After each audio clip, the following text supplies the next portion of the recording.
All right. Chapter 14, burglary. We're going to just zip through this really quick. You guys are in chapter 14, so you're on a downhill slide. Okay, so for the burglary, it's active, actual, or constructive, meaning with one of the building structures, a vehicle listed in the vehicle code, in the penal code under 459 burglary. You have to have the specific intent to steal something over $950 or under $950, grand theft or petty theft, right? Or to commit any felony. So if you go inside a residence and you have intent to commit a felony, you'll be charged with a burglary also. All right, I want you to watch this video and tell me about the Christmas Eve burglar.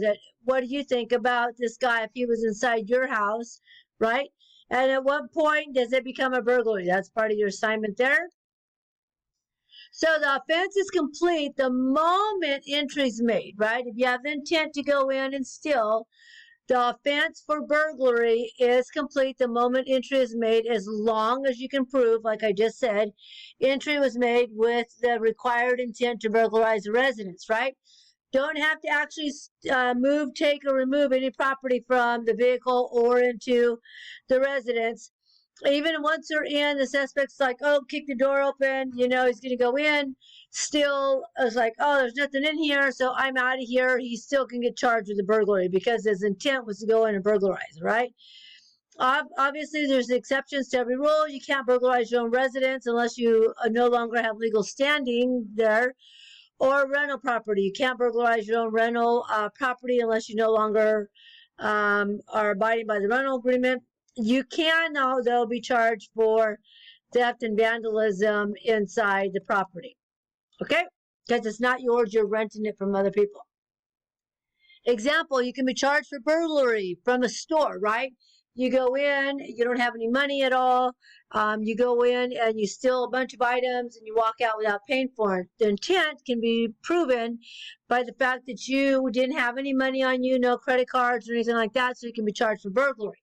Same thing at a restaurant. You go in, eat all the food, and you end up walking out. Now, you can be an accident where you walk out, right? I've done that before. My daughter was like 2 or 3 years old, walk out. A lot of stuff going on in your brain. They're like, hey, you didn't pay. I'm like, what? What do you mean I didn't pay? Walk by it again. Absolutely, I didn't pay, so I ended up paying, right? So there was no intent on my part to walk out and not pay for the items. I had money to pay for the restaurant, okay? Residents entering by routes or other means to burglarize, knock on the door. Hey, can I come in and use your restroom? Believe it or not, people say yes and let people in. Once they're in, they take property because their intent was to go in there and burglarize the residence. Constructive entry does not have to be the actual physical person, right? You can burglarize using an ATM, a screwdriver, a pole, or have an animal go in and fetch some stuff for you and bring it out. Believe it or not, this has been done before. All right. Remember, entry is complete when the outer plane of the structure has been penetrated, right? A screen window, we start removing the screen window. You got access inside. That's the outer plane. Once the door is like it's bridged, you're good there. If it's an attempt and the door doesn't open, you can go for attempted burglary, okay? So the intent, again, we got to go back to the specific intent. You have to show the specific intent. Now, before, if somebody walked in, right, they want to be seen and has a bunch of items that cover their face and their hands and everything else, you could pretty much say they're intending to do something bad. Nowadays, if the person's not wearing the mask, everybody's giving them an evil eye, like, oh my gosh, why aren't you wearing your mask inside the store, right?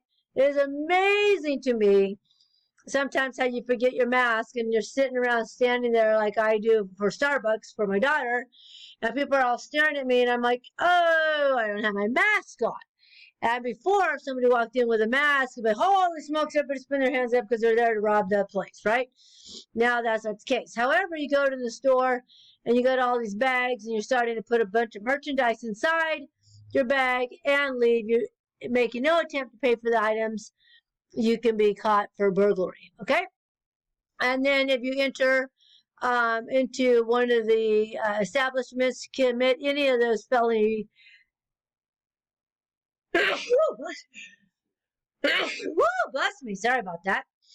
So you enter to commit any of these other felony assaults right there, you can be charged for burglary. Remember, the intent must be for prior to entering the building. It has to be prior.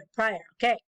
So I want to know, part of the assignment, if you think these are burglaries. All right. So read these.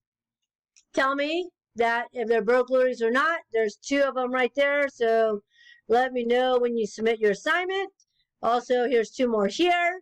And let me know at what point it becomes a burglary. Okay. So there are several ones. Read through them. Tell me at what point it constitutes a burglary and why. Not just, yes, it's burglary. I want to know what's going inside these 2 parts of your skull. In the middle, there's like all this kind of stuff, matter, right? It's called brain matter, to see what's mattering in there to see if you know if it's a burglary. Okay. Structures. Any type of houses, room, or buildings can be burglarized, all right? Aircraft can be burglarized, camper, cargo container, house, car, trailer, coach, vehicle, or vessel. In People versus Stickman, it states all you need is walls, all sides are covered with a roof. So, if people are going inside houses that are almost built but not exactly built, and they have walls and all sides are covered with a roof, and you go in and steal a bunch of stuff, you can be charged with burglary. Okay, walls need not to go all the way to the roof, but must act as a significant barrier. Okay, motor vehicles, same thing. Motor vehicles, if the windows are up and doors are locked, or even if the window's slightly down. I don't even think there's cars that make wing windows anymore. Maybe some people will know what wing windows are, or maybe you're not old enough like me to know what they are. Okay, locked trunk, even if the doors to the car are unlocked, if the trunk to the vehicle is locked, can be charged with burglary. Again, you must have to prove the intent prior to charging somebody. All right, these are the burglary degrees. What happens when it's first degree, right? Everything else is all second degree. So there you have that. Possession of burglary tools. Here's a nice little picture of a bunch of little burglary tools that you can use, right? And if you're in possession of these, you can be charged with burglary.